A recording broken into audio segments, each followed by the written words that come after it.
From Kansas State University, this is Agriculture Today. Eric Atkinson with you. Here's what's ahead. K-State's Romulo Lollato will report on the crop conditions he's observing during the series of K-State wheat plot tours around the state the past 2 weeks. He'll talk about the crop damage and the probable yield losses from the continually oversaturated and flooded fields. Tied in with that, K-State's Dallas Peterson will follow up with wheat herbicide carryover considerations when recropping damaged wheat. He says that fully understanding the waiting intervals associated with those earlier herbicide applications is critical when deciding on a substitute crop. And later on this week's horticulture segment, K-State's Jared Hoyle will talk about managing over-soaked home lawns once the wet conditions subside. It's all next on Agriculture Today. While many people know hunger is an issue in developing countries, it is also a problem in our own backyards. In 2010, 1 in 7 Kansans struggled to put adequate food on the table. 2 K-State research and extension programs are tackling this problem. The Family Nutrition Program and Expanded Food and Nutrition Education Program reach thousands of Kansans in more than 70 counties. They learn how to eat healthy with a low budget. For more information about these programs, visit ksre.ksu.edu.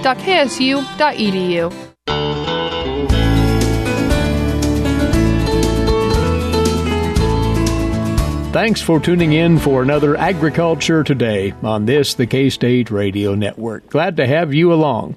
Well, for a status report on our winter wheat crop in Kansas, we catch up once again with wheat production specialist Romulo Lollato of K-State Research and Extension, and he is on the fast track of late. This is the stretch of the year when K-State Research and Extension hosts numerous wheat plot tours around Kansas. And Romulo, you have been able the last couple of weeks to get out and take in quite a few fields in quite a few parts of the state, have you not? Yes, so definitely in the last couple of weeks here, we have been out and doing several wheat plot tours around the state, and I would encourage producers to check out those lists of wheat plot tours that we have, either within K-State e-updates in the agronomy department or really on Twitter or Facebook at KSU Wheat. We have all those lists of plot tours going on, and make sure and try to attend one that is near you. We're discussing the state of the crop. We're discussing all these new and upcoming varieties. So it's been a pretty good attendance so far. So I would encourage producers to check on that. And you have several of those coming up over the next 3 weeks. So there are plenty more to take in. Go to KSU Wheat on social media or the agronomy department, as Romulo says. So the general overview, Romulo, how does the wheat crop look, given that we've had this long run of wet weather throughout most of Kansas the past, 3 weeks? Well, Eric, since the beginning of the season, we've been talking about a few of the major issues that the crop has been going through, and those still sustain, right? So those are 2 very different planting dates with before and after all that October rainfall. Cold fall that delayed the crop development as well. So those are 2 important issues going on. Diseases that have been established as well. And right now, more recently, especially all these waterlogging conditions. So perhaps we can touch on some of those aspects so far. But definitely in the central part of the state, we're seeing field after field with waterlogged conditions, and really many fields that just from the road look like a lake, really. Of course, those would be more corn fields, but I'm sure the wheat fields are just like that. We just don't see that as much just because the crop is already bigger. Before we talk about some of those troubles, where are you seeing the best wheat to date in Kansas? So the western part of the state was actually looking very good. I guess they had enough moisture to get the crop into an excellent condition back in the fall. So instead of the 8 or 9 inches that much of central Kansas had, western Kansas perhaps had 2 or 3 inches in October, which is right there where we need to get a good stand establishment.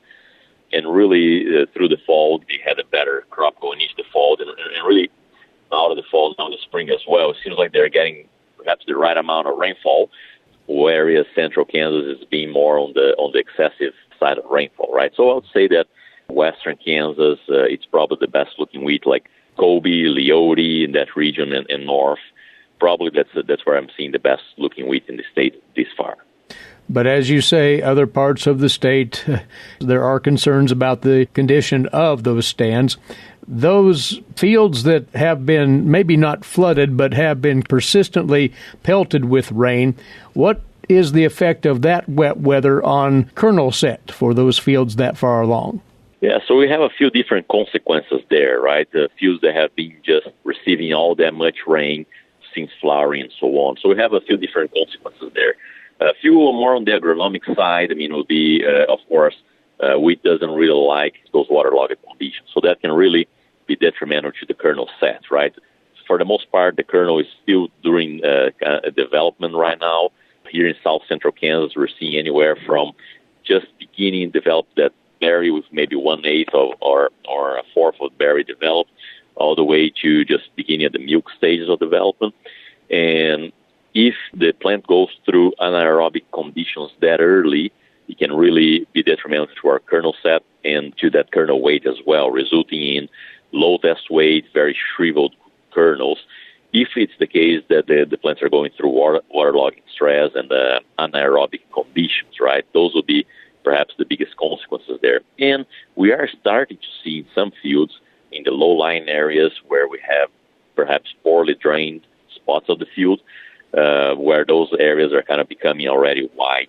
And that's a big problem because it's quite early during the grain field still for us to be seeing those type of white areas developing the fields.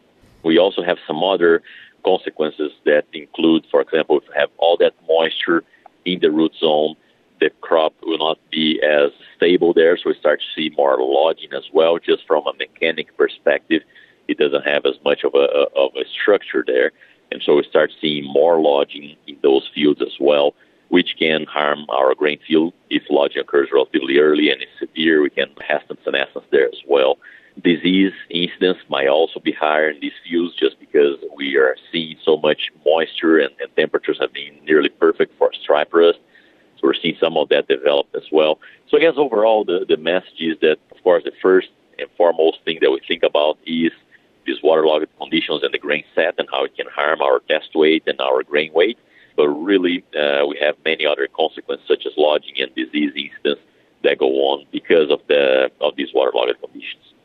Considering those fields that have turned white and will not be up to normal yield potential at all, would those be candidates for even to the point of abandoning those fields, planting to a row crop here soon? Any thoughts on that? Yeah, that's a tough question. I think it really is going to depend on the extent of those white areas within each field. And, of course, that this will depend field to field. What I have seen so far, it was mostly, the white areas were mostly restricted to smaller geographies within the field, just very low-lying spots, and otherwise the field had actually pretty good yield potential. So I guess that would be a decision that producers will need to take field to field, right? So if right now the majority of a given field is already turned white due to waterlogged conditions, producers can go out there and see how the grain is in some of those areas, and so that can be a possibility, but I don't think that will be too widespread, at least at this point, based on what I've seen so far. Do we see any variety differences when we think about oversaturated soils? Do varieties respond differently to these conditions, or is it a uniform detriment to the crop? Yeah, that's one of those things that we don't test the varieties too often on, right? I think most of the difference that we will see there, again, we're talking about the heads turning white as one of the consequences, and then lodging and disease incidence. Mm-hmm. So definitely on lodging and disease incidence, there will be very significant variety differences. Some of these varieties standing up much better than others, or also having a much better disease package than others. When it comes to the waterlogging, I think maybe the maturity is going to affect more than any physiological mechanism against waterlogging conditions, because we don't really necessarily breed for that. So perhaps early maturing varieties that are further along on their grain filling period might fare better just because they have already determined more of their kernel size and of their kernel weight than some of the later maturing wheats. And I can give you some examples. We're seeing in some trials this year where an early maturing variety is already close to that milk stage of kernel development, watery ripe to milk stage, and a late maturing one just now beginning to form the berry, 1/8 of a berry. So if the waterlogging stress occurs later on, you have more of that kernel formed, I would expect that the yield loss will be not as large as in some of those later maturing varieties where they're just now going through that process of grain formation, and it can actually affect the entire formation of that grain and not only the weight later on. So if I would think of difference between varieties from a waterlogging perspective, again, because we don't breed for that, I would think that they would be more related to maturity than any other trait. That's one more thing for producers to contemplate as they get out and assess the state of their fields. And as you earlier encouraged them to do so, they should be scouting their fields now, getting an idea of just how well or not so well they're doing. A run of sunny days would help. Unfortunately, Romulo, rain remains in the forecast for several more days, so that will not help whatsoever here. Definitely. So the forecast doesn't really look good. It would be almost ideal if we didn't really have much rain from here on, all the way till the end of the season, especially if we can maintain temperatures more or less where they are today, which is on that 65, 70s or so. That would be almost ideal, but more rain in the forecast is definitely going to be detrimental. And again, not only to the wheat crop, but to the summer crops as well that we're not able to plant yet, and the ones that are planted are also waterlogged. So that rain in the forecast is not going to help the wheat crop at all. It's been a tough month of May for field cropping in general. As you said, you'll keep track of what's going on and post your notes on the wheat crop at KSU Wheat, either Facebook or Twitter. Romulo, we appreciate the update right here. We'll catch up with you again soon and talk more. Thank you so much. Thank you, Eric. That is Romulo Lollato, Wheat Production Specialist, K-State Research and Extension. Once more, if you've a wheat plot tour put on by K-State Research and Extension in your area coming up soon, take advantage of the opportunity to talk with Romulo about the condition of wheat stands. You can find that full schedule again at agronomy.ksu.edu or at the aforementioned social media sites, KSU Wheat. We'll be back with more on Agriculture Today. Have you ever thought about where your food comes from? If you're thinking the grocery store, think again. Facts show that the American farmer feeds more than 129 people. They are continually increasing and improving their operations. A wide variety of crops and livestock are grown in Kansas as well as the United States, providing food to your dinner plate. Next time you see a farmer or rancher, thank them. For more information, contact K-State Research and Extension.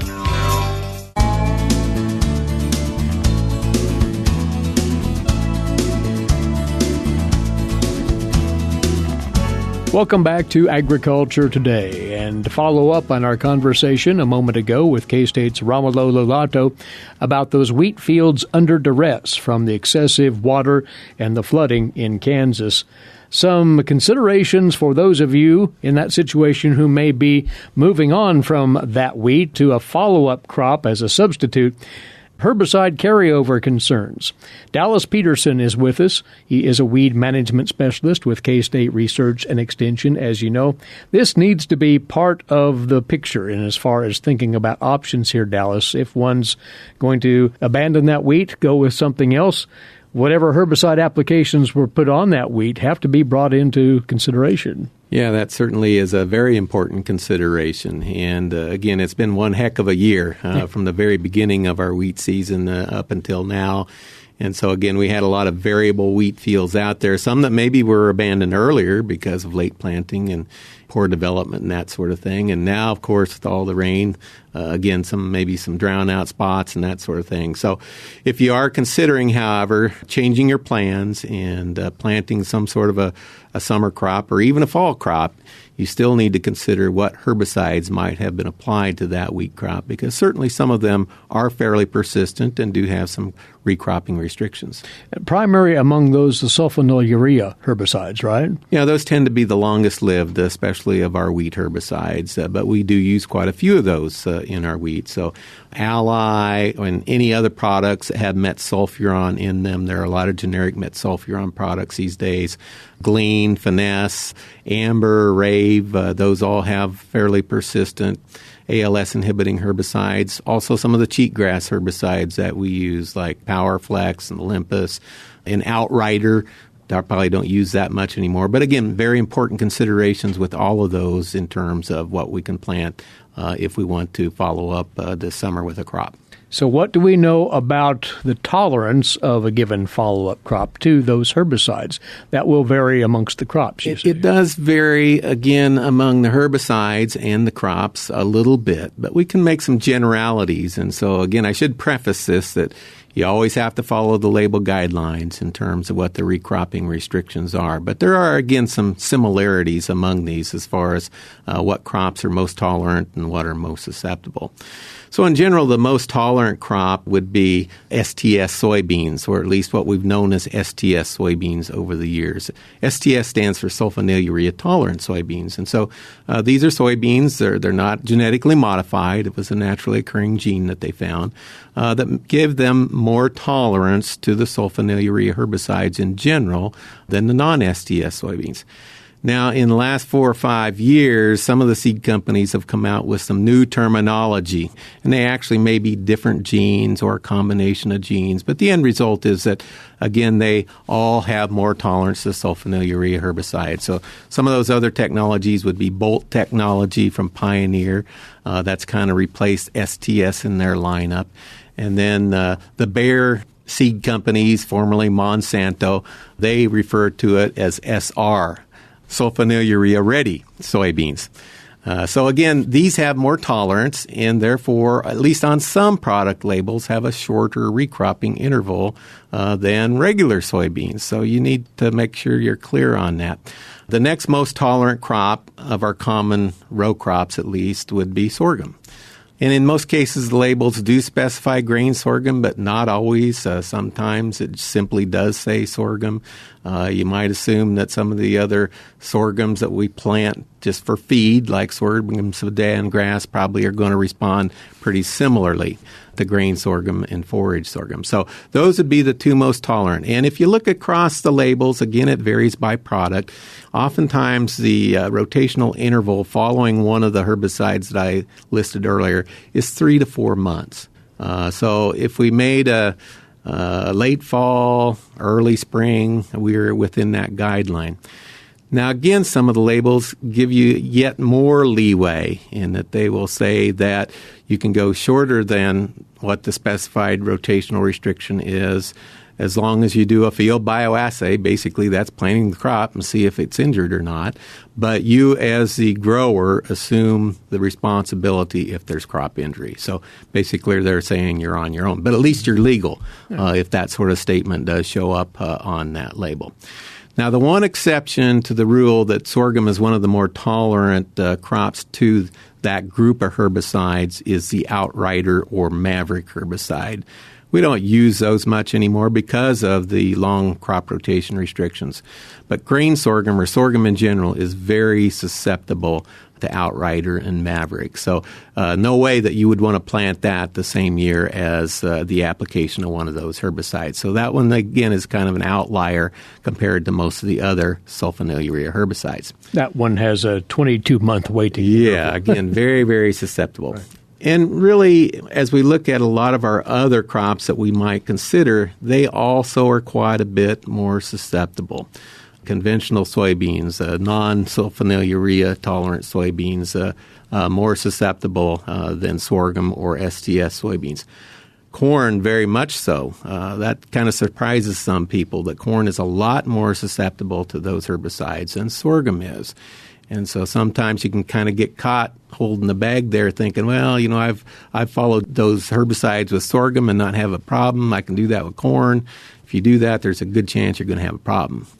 And so generally with corn or sunflowers or alfalfa or canola, you probably want at least a year and maybe even longer after using one of those herbicides before you plant one of those crops.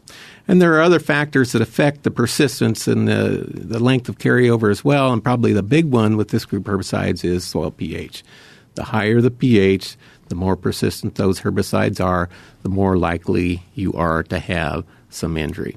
So again, a lot of what I'm saying is generalities. You need to follow those label guidelines. But if you are looking to destroy your crop and you've used one of those herbicides, probably your best bets are one of the sulfonylurea tolerant type of soybeans or grain sorghum. The other thing that will help, the longer you delay planting those crops, the more time there is for those herbicides to break down. And the warmer weather also will help. All right. While we have you here, Dallas, for those who will be hanging tough with their wheat stands and taking them to harvest, with the excessive rainfall, weeds have turned up in droves or will soon knock down approaches to take those weeds out ahead of the combines rolling. What's out there to use? Again, pre-harvest treatments are really hit and miss. There's several things that you have to consider with those. There are several herbicides that are labeled for that use, and they have some different characteristics to them. Again, with any of them, you need to refer to the label as to what the pre-harvest intervals are. It may range from 3 days to as long as maybe even 2 weeks with some of those products. Some of them work very rapidly and desiccate the weeds but may not kill them, which, again, in the short term may help with harvest. Others are slower working, more systemic in nature, actually may give us better control, but it takes longer for them to take the weeds down. So those are all the considerations that you need to think about. Well, some of the quicker acting ones would be things like AIM. It's a contact herbicide. It does dry down foliage fairly quickly, but again, coverage is absolutely critical. And again, in a growing wheat crop, that can be tough. And in many cases, you're not going to kill it, but it will kind of burn the tops off, so to speak, and that might help you in that regard. It is one that has one of the shortest pre-harvest restriction intervals, only 3 days. You can harvest the wheat 3 days after applying the AIM. So those things kind of go hand in hand. One that we've used for years and years and years, of course, is 2,4-D. But that label has been modified also here a few years back. They reduced the maximum rate that you can use it as a pre-harvest down to a half pound. So you're not going to get as good a weed control. Again, it's slow working. It curls them up, but it doesn't dry them down very fast. That interval also has been lengthened from 7 days to 14 days. So again, you'd have to plan ahead quite a bit on that one to stay within the label guidelines. And then probably the last two that maybe we've used most commonly over the years would be dicamba and metsulfuron. They're kind of in that 2,4-D category, if you will. Broadleaf weed control, again, systemic, slower working, again, at least a week waiting interval before you can harvest the crop after using those. So you have to think long and hard about whether you can justify using one of these pre-harvest treatments. Again, has to be labeled for that application before you can use it. One herbicide that oftentimes gets asked about is paraquat. Paraquat, again, very fast acting at desiccating foliage, but it is not labeled or approved as a pre-harvest treatment in wheat. So that is one that definitely should not be considered. Can't stress enough the essential need for reading that label before you take any of these actions that we've talked about today. Once more, consult the 2019 Chemical Weed Control Guide from K-State, which covers all of these details thoroughly. Dallas, thank you for coming over. We'll have you back again soon. All right, great to be here. He is Weed Management Specialist Dallas Peterson of K-State Research and Extension. We'll return after this break over the K-State Radio Network. Agriculture and food systems are the main drivers of the Kansas economy, but must be improved in order to feed the world's growing population. How are we going to do so? Reduce food loss, find ways to preserve grasslands, and help families stretch their dollars. Global food systems is one of the 5 grand challenges K-State Research and Extension is addressing. To learn more, visit www.ksre.ksu.edu.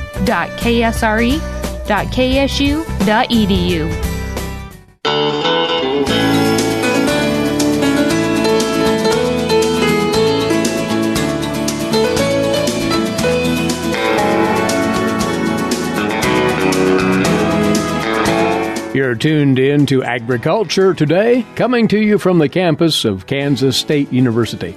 Eric Atkinson here, and now to today's agricultural news headlines for you, courtesy in part of DTN. Well, at this very moment, U.S. Secretary of Agriculture Sonny Perdue and other USDA officials are in a teleconference session with agricultural media announcing the USDA's specific plans to provide another round of aid to agricultural producers in response to the market damage from trade disruptions. On tomorrow's broadcast, we'll be taking that up as part of our weekly grain market conversation with K-State's Dan O'Brien.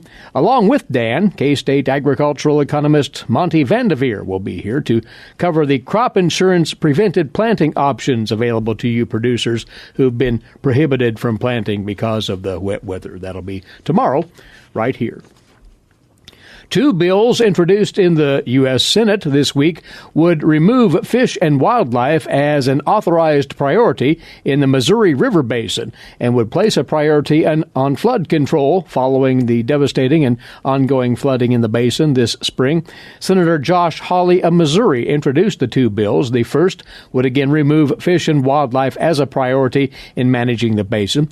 The second would establish an advisory council formed by two representatives of all the states in the basin. That council would make recommendations to the Army Corps of Engineers on how to prioritize flood control and navigation in the master manual. The second bill would require the president to appoint those two representatives each from the states of South Dakota, Nebraska, Iowa, Missouri, Kansas, Montana, and North Dakota as representatives from agriculture and the river commerce industries to that advisory council.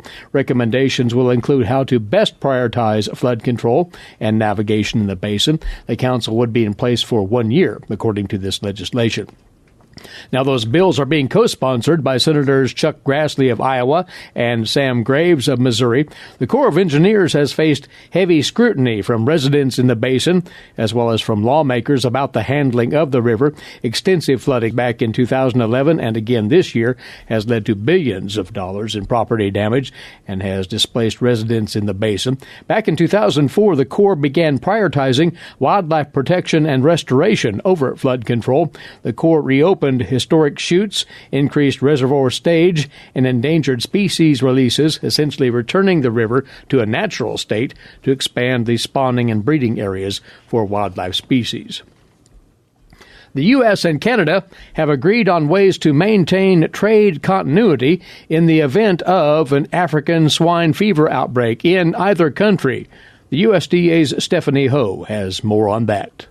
The United States and Canada have agreed to let safe trade in pork to continue in the event African swine fever is reported in either country. In the poultry industry, we have outbreaks of low-path AI that result in trade implications, but because of regionalization agreements, we're able to keep those at the county level in many cases, sometimes at the state level to those export restrictions. USDA Undersecretary Greg Ibaugh's comments came in testimony to the House of Representatives. A lot of it will depend on our early diagnosis, our ability to contain the disease, and our ability to assure trading partners that we do understand the nature of the spread of the disease. In the event of an ASF outbreak, the two countries are modifying their export certificates to allow trade of swine and swine products to continue in approved disease-free zones. This is Stephanie Ho for the U.S. Department of Agriculture in Washington, D.C. And the Animal Sciences and Industry Department here at K-State has a new leader. Michael Day has been selected as the new head of the department beginning August the 11th. For the past 4 years, he has served as the head of the Department of Animal Science at the University of Wyoming. He was on the faculty in the Department of Animal Sciences at Ohio State University from 1985 to 2015, holding a research and teaching appointment focusing on reproductive physiology of beef cattle. He holds a Ph.D. and master's degree in animal science, again with an emphasis on reproductive physiology from the University of Nebraska. He obtained his bachelor's degree in animal husbandry from the University of Missouri. So again, Michael Day has been named as the new head of the Department of Animal Sciences and Industry here at K-State. He'll be on board August the 11th. Now this week's Kansas soybean update. With that, Greg Akagi. Greg? Peter Mishik, international trade consultant with Kansas Soybeans, joins us. And Peter, you were part of a recent trip to Malaysia and Myanmar on a prospecting trip with regards to finding potential new markets for U.S. soybeans. Prospecting is kind of the first stage of a marketing growth. We've been successful. Kansas has been involved, and we've been very successful moving soybeans and soybean meal from our states into Southeast Asia, into places like Thailand, Philippines, and Vietnam. And as Myanmar has just opened up, we wanted to be over there and show them that we were going to support the growth in their feed industry. Now, on this trip, members of the Kansas Soybean Commission were one of the state soybean groups who participated during the trip. Yes, we had from Nebraska, Kansas, Iowa, and basically my team there. We also had a local representative and one of our guys that currently trades meal into the area in Sri Lanka. So the whole team was together to basically get with chief feed millers. And most of those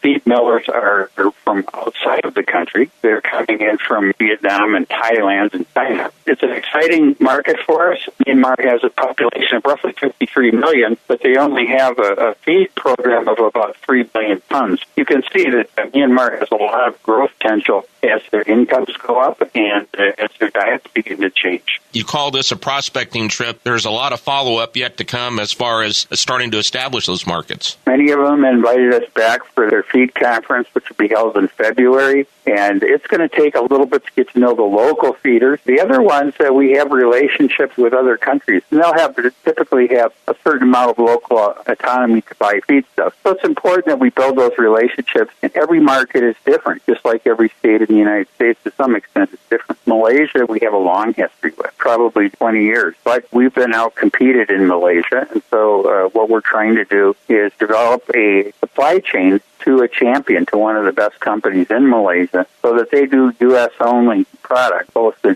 soybeans and soybean meal. So it was important to show them prospecting in a developing country where we're likely to see 8 to 10% growth, or in a country like Malaysia where we're more likely to see 3 or 3.5% growth. In both cases, though, there's a lot of potential and growing populations, and people are simply doing better. That is Peter Mishik, international trade consultant with Kansas Soybeans, who joins us on the Kansas Soybean Update. It's brought to you by the Kansas Soybean Commission.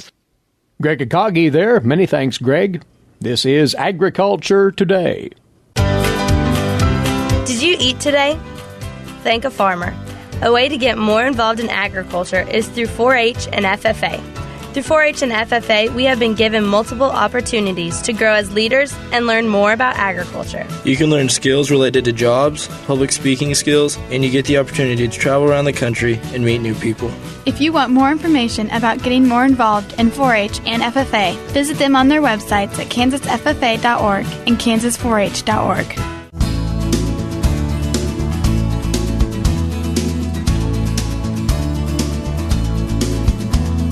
We're back on Agriculture Today, and next up for you this week's K-State Horticulture segment and revisiting home lawn care once more in the company of Jared Hoyle. He's a turfgrass specialist with K-State Research and Extension. One of the primary things that would be on folks' minds, Jared, this wet spring that we've had, and that's caused all sorts of delays in mowing. We've had flooding. One has to think there may be some, at least semi-lasting effects on our lawns from these oversaturated conditions. Yes, there's definitely a possibility of having some negative effects on your lawn, especially if it stays wet for a continual period of time. Just like we need air to breathe, the roots need air to breathe. So when you get a flooded soil, that soil that contains the soil particles, air and water, it's all filled up with water now. And so it creates a swampland and then can lead to some deterioration of that lawn. In the form of anemic-looking grass or something else? It will look more like a wilting. Sometimes it looks like summer drought stress. It could just stop growing. There could be all sorts of different looks to it. You could have some necrotic spots due to some iron issues. But the easiest way is just walk out on your lawn, see how saturated it is. And if it's saturated, you probably have other issues going on too, maybe some compaction issues that are not allowing that water to drain through that soil profile.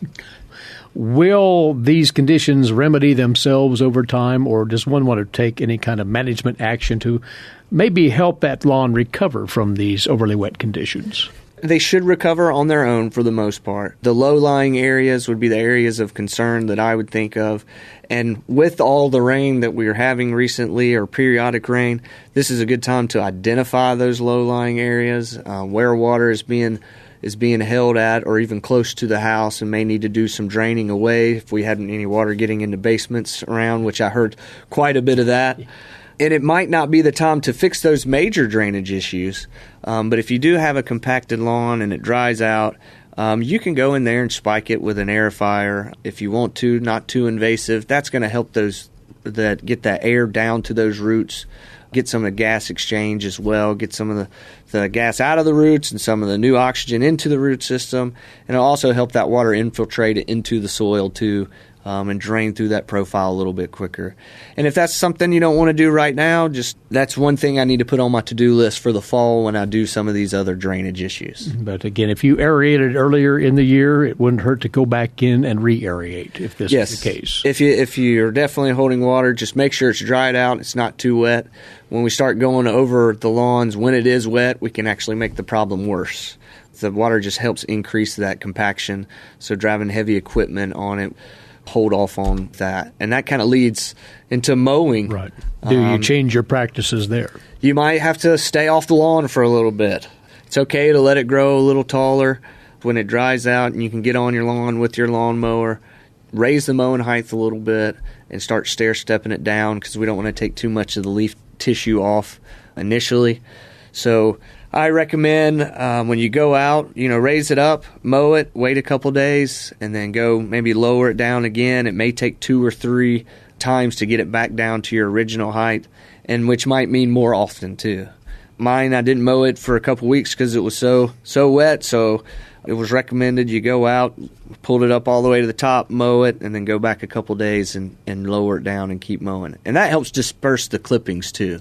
That'll keep those clippings from clumping up on the grass, because it'll cover, if they're big clumps, it'll cover the turf that's underneath it. It can't get any sunlight, and it could eventually die out. So if you disperse it, you'll be fine. No need to rake it up or collect it, so to say. So a few things that folks can do to help the turf recover from those overly wet conditions. But by and large, your turf grass ought to come back in fairly good order, it sounds. That's correct. Just the kind of an overarching theme with all of this is I tend to get overexcited when it does warm up and want to get out in the lawn and do stuff, and it might just need 24 more hours before going out there. So don't rush the first sunny day that you have to go out to mow. You may need to wait a day or two to let it dry. Exact some patience there. But one thing you do note on a related matter, the conditions we've had have absolutely been ripe for encouraging one specific weed called yellow nuts edge. It can thrive in the aftermath of all this wet weather. That is correct. Yellow nuts edge is it's a pesky weed. It's a sedge type, but looks a lot like a grassy weed. It grows faster than your turf. It has very yellow leaves. You can see it from a distance and right on top of it. It loves wet and compacted soils. So right now with wet and compacted soils, it's the environment for it to grow, but not the turf to grow. So it's now having its competitive advantage over it. So this is a time it starts sprouting. It has tubers that it grows from, and those tubers are big seeds. So the earlier the better with trying to control these weeds, because you want to get rid of them before they start making more tubers to come back later. So culturally, anything you can do to improve your drainage on your soil, make a healthy turf. And then if you have to come in chemically, there's a product, halosulfuron, commonly in sedgehammer. There's another active ingredient called sulfentrazone that works really well. It's in a bunch of different products. These products might seem like it takes multiple applications because you have new yellow nut sedge popping up as well. I recommend spot spraying it, don't broadcasting it. If you don't need to spray the whole lawn, you don't have to. But that is one to keep an eye out, and the earlier, the better. Okay. With one recommendation, if you are going to go apply these to it, try not to pull them up or mow them or trim them down before and after. Maybe give it a day. That'll make sure that active ingredient gets inside that plant, gets down to those roots and those tubers to get a really good kill on it. Once again, you'll notice it. It's very evident when it shows up in your lawn, that is yellow nuts edge. And if it does, jump on it with control measures. You can tap into K-State horticulture information on dealing with it and other weeds that have been encouraged by our wet weather this spring as well. So check that out at the horticulture website here at K-State. We'll welcome you back soon to talk more lawn management. Jared, thanks for coming over. Thanks for inviting me. He's a turfgrass specialist with K-State Research and Extension. That's Jared Hoyle, and he's been our guest on this week's horticulture segment. As we go today, remember, check out our podcast service. You can find out all about it at agtoday.net. That's agtoday.net. Meantime, please be right back here with us tomorrow, won't you? Until then, Eric Atkinson for Agriculture Today. This is the K-State Radio Network.